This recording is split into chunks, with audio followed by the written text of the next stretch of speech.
Good day everyone, my name is Guzel Bikova. I work in the Department of Ophthalmology and Visual Science in Chiba University in Japan.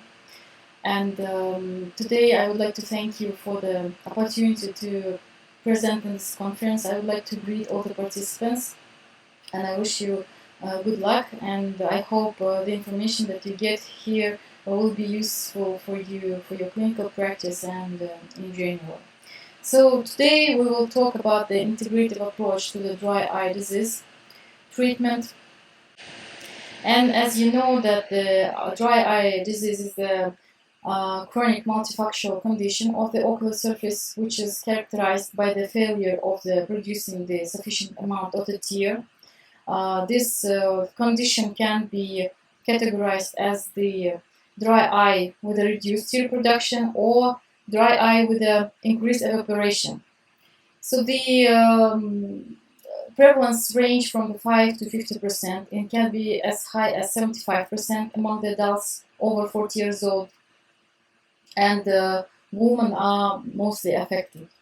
There are several risk factors that have been linked to the development of the dry eye disease, and it includes the personal, environmental, ocular, and clinical risk factors.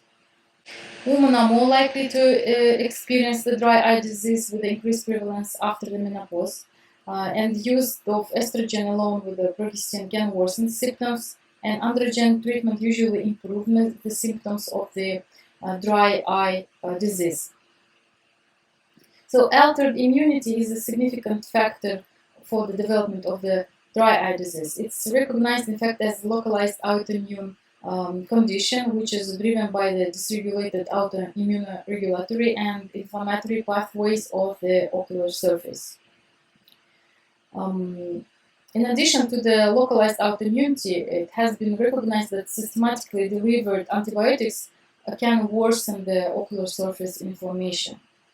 So right now, for the management of the dry eye diseases, there are some guidelines which have been suggested by the Dry Eye Disease Society, and there are several options that step by step suggesting you to improve the condition of the patient with a dry eye, including the environmental modification, dietary modification, the screening for the medication, and some specific treatment options, and including the artificial lubricants, artificial tears, and the topical antibiotics, the corticosteroids, secretagogues, and the ocular immunomodulatory solutions such as cyclosporine. Worldwide, all ocular lubricants, they are often used as the initial management of the dry eye disease, but they do not address the underlying cause of the disease.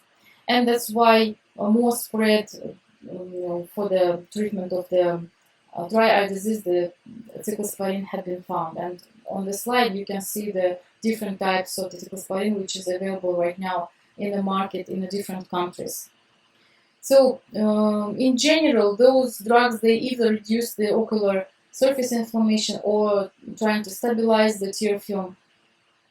But sometimes it's not clear which is the best, which is suited for the patient with the aqueous deficit or the evaporative dry eye syndrome.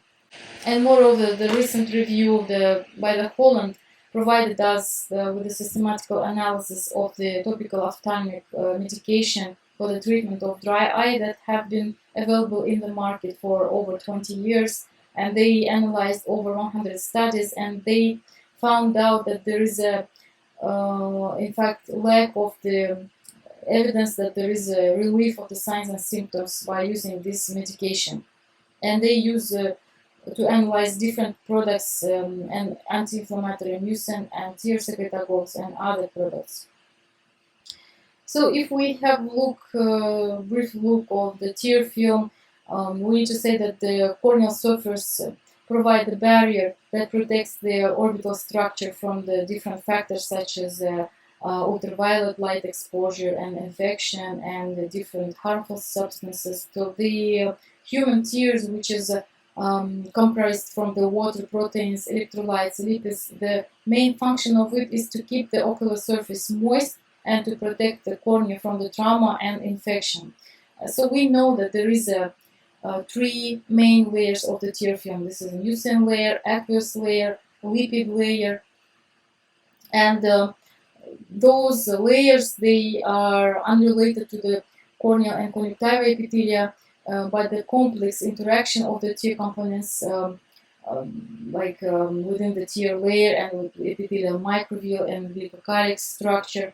So the well-being of the tear film is dependent on the healthy cornea, on the conjunctival epithelium, and also from the biochemical correct secretion from each of the tear glands.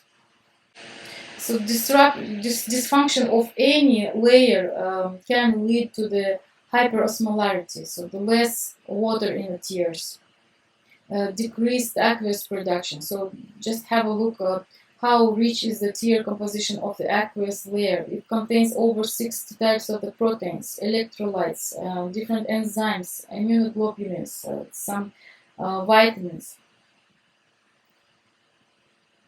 So this dysfunction in any layer of the tear is leading to the changes of the composition, and also, for example, compromised production of the meibomian gland oils, reduced mucins.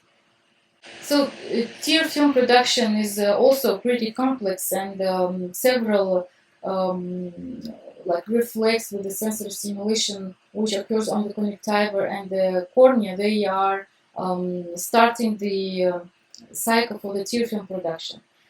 It's very interesting the role of the vitamin A and cytokines. They are influencing mucin production. The absence, for example, of vitamin A reduces the level of mucin significantly, and vitamin A acts via autocrine and paracrine mechanism to regulate the epithelial proliferation, motility, and differentiation. The aqueous layer is being produced by the lacrimal gland, and some part of the cornea and conjunctiva also participates as a source of the electrolytes and water, and the secretion happens in response to the neural innervation, which occurs through the cascade of the intracellular events known as the signal transduction pathway. So the lipid layer, the meibomian gland, are responsible for the secretion of the tear lipids, and the quantity and composition of the tear film secretion is determined by the complex interaction between the autonomic nervous and endocrine system and locally acting cytokines. So in fact, the role of endocrine system is very important and very significant in the secretion of the meibomian and lacrimal gland. It had been found that the androgens, progesterone and estrogen, they are have a straight effect on the secretion of the meibomian and lacrimal gland. The meibomian gland, they are large sebaceous gland, and therefore secretion is susceptible for any kind of changes of body biochemistry. And the meibomian glands, they have the androgen receptors, and that's why the androgen deficiency is associated with the meibomian gland dysfunction. The androgens, they enhance the production of the meibomian gland, and while the estrogen and progesterone suppress this function. And of course, we should not forget the role of nutrition, and especially such micronutrients as minerals and vitamins in the tear composition. So excess calcium, excess glucose, excess or deficiency of the salts, vitamin B groups, and of course fatty acids, the fat-soluble vitamins, they are all directly altering the deficiency of them, altering the tear film composition. It was a very interesting study. It showed that the anemia, the low serum iron, is actually responsible for the low quantity of the tear. But other than that, it's very important that Sjogren's syndrome and the dry eye is associated with the vitamin B12 deficiency, which nowadays is also, I think it's important because of the spread and the popularity of the plant-based diet, which are pretty much deficient with the vitamin B group, and especially vitamin B12 and the fat-soluble vitamins. The association of vitamin D and dry eye disease, the vitamin A and the B3 had been reported in the literature. Also, there was a very interesting publication that demonstrated that the excess deposition of iron in the cornea had been observed in the patient who have the altered tear film. And these iron deposits, they are seen in the number of diseases. So we know those iron deposits as a Fleischner-Ring, Stoker line, Hudson-Stahl line. The clinical significance of these iron lines is that they are demonstrating the excess of the ferritin. It can be confirmed by the blood analysis ferritin, or the lack of the lactoferrin, or lack of the ceruloplasmin. And ceruloplasmin is the copper carrying protein, so that would maybe show us the deficiency of the copper. Also, in recent studies, that conjunctival inflammation had been demonstrated as the hallmark of all dry eye syndromes, with a chronic inflammatory infiltration of the conjunctival and lacrimal gland. And it was found that the dry eye is usually co-present with the chronic inflammatory diseases, for example, with such a disease as the irritable bowel syndrome and other disorders which have known to have a gut dysbiosis etiology. And many autoimmune disorders, they share the similar symptoms with the dry eye disease, and this includes the Sjogren syndrome, systemic lupus, rheumatoid arthritis, thyroid diseases, asthma, osteoarthritis, allergy, and rosacea. In Graham, for example, in these studies reported significant changes of the microbiome composition in the patients with the dry eye, and they demonstrated the irritable bowel syndrome have a similar reduction in the goblet cells depletion, and also the inflammatory cell infiltration had been noted in such patients. The production of mucin of the ocular surface is very much similar to the production of the glycoproteins of the gastrointestinal tract. Dry eye syndrome is not a local disease, it's a systemic inflammatory disorder. And also, we should not forget the new reality, the impact of the COVID for the development of the dry eye or the worsening of the course of the dry eye. Some publications already available that shows that the neuropathy can be developed after the course of the COVID, and also the mask-associated dry eye disease is also like there is accumulated evidence for the mask-related development of the dry eye symptoms. So in the management of the dry eye disease, when the first line therapy is not helpful, there were some suggestions to use the autologous serum eye drops or topical albumin tears, for example, or N-acetylcysteine, in order to reduce the oxidative stress on the cells and decrease the inflammatory response.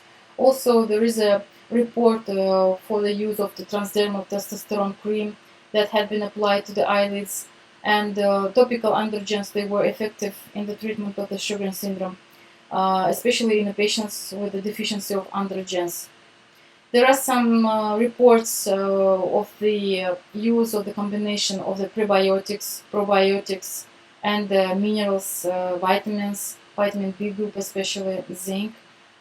In a study of Cesari, they showed that by modulating the gut function, they could get a significant relief for the signs and symptoms of the dry eye disease.